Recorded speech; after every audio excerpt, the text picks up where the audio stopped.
Hello everyone. Today we're going to talk about the first project that's due.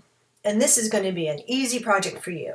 It's all about teaching and learning in the digital age. And as millennials yourself, you should all be very comfortable with this information.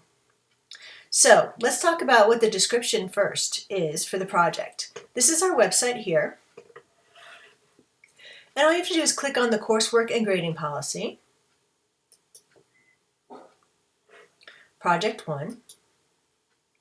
And then here you'll find everything you need to know about Project 1. All the descriptions, the rubrics, resources, examples, everything. So this is the place to be for Project 1. So Project 1 is all about the impact of media and technology on a core subject. So what do I mean by a core subject? Well, as a classroom teacher, if you're going to teach middle school or high school, then you're probably specializing in a subject: math, social studies, science, language arts. But if you are an elementary school student, then you are going to teach all the subjects. So for this project, you're only going to pick one. And now you have a couple of choices, because you can pick a subject that you're passionate about and you want to really show off what you know and all your creativity. Or you can pick a subject that you're not too sure about, that you'd like to learn more about. So either way, you're going to pick one core subject: math, social studies, science, or language arts. Then you're going to investigate the impact of media and technology on that core subject. So for example, science. Science used to be, long ago when I was a student, it was only whatever you could have in your textbook or see on a movie. Nowadays, science is brought into the classroom in so many different ways. One good example of that is a simulation. There are so many science simulations for dissecting frogs, traveling into outer space, diseases that we have, injuries. All of these simulations, called sims, bring science into the classroom. So they've really changed how teachers teach science and how students learn about science. So that's sort of one example.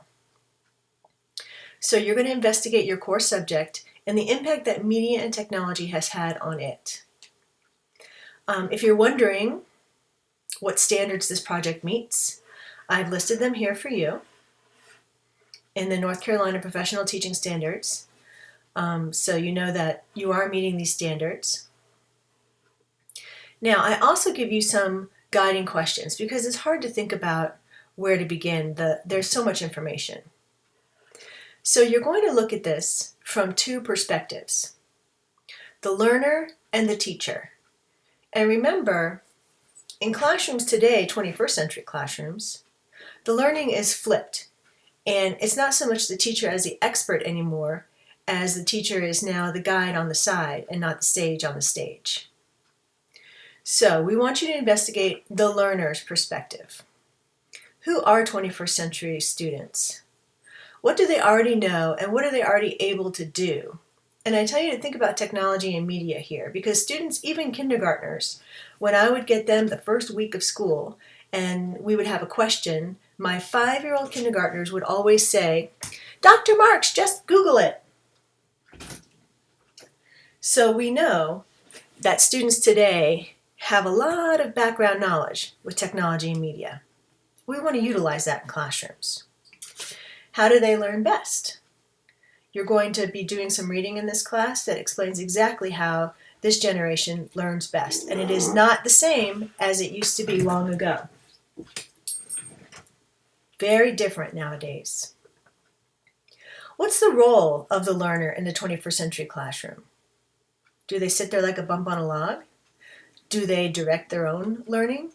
What's their role? And then what are some specific challenges that these learners face in 21st century classrooms? I want you to think about where the world is moving to, where education is going to, job situation out there. What are some of the challenges? So these are some questions that will help you to explore the idea of the impact of media and technology from the learner's perspective.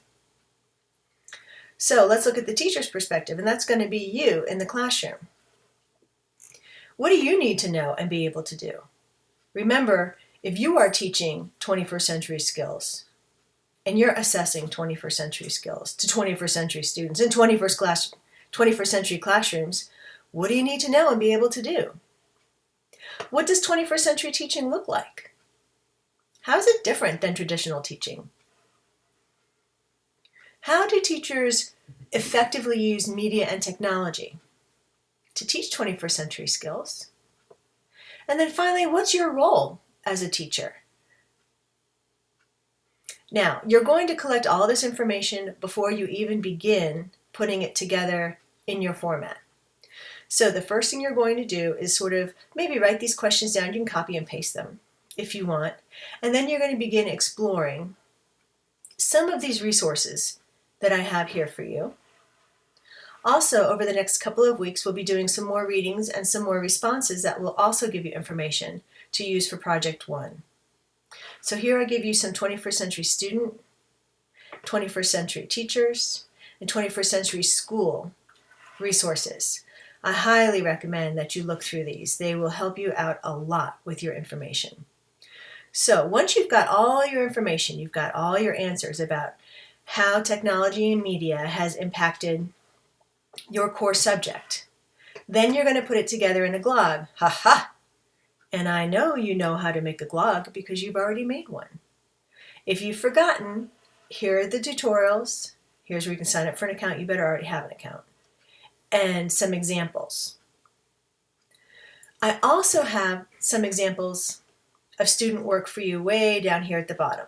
These are 3 examples, and these are 3 good examples of what your project might look like. But again, I want to see what you think and how it impacts your teaching and learning at your context. So make sure that you don't utilize what these students used and use your own ideas. Finally, I always include the rubric. I hate that game, guess what the professor's looking for? So, in my classes, all the classes that I teach, I tell you exactly how I'm going to grade your work. So if you want an A, you know exactly what to do. If a B is okay with you or a C is okay with you, you know what to do. And if you don't pass, then you understand what was needed to make a passing grade.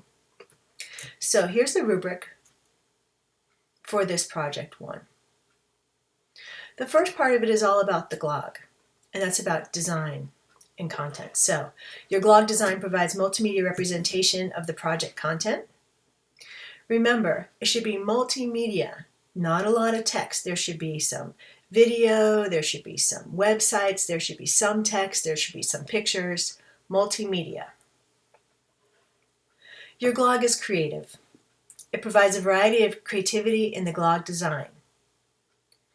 That means you did some exploring with the glog template and that you move things around and change things and put your own stamp on it.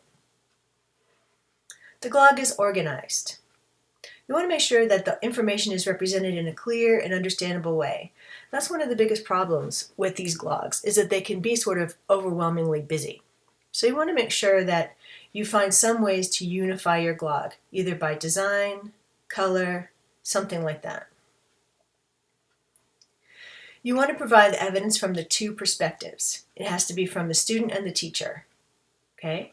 Make sure that you give me the 2 perspectives.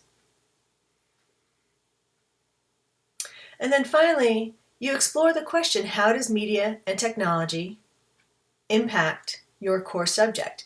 That's the whole idea behind this project. So I want to know, what are the changes? What's new in math or what's new in social studies that media and technology have brought to the table? And then finally, you will need to show me your resources and make sure that all your mechanics are correct.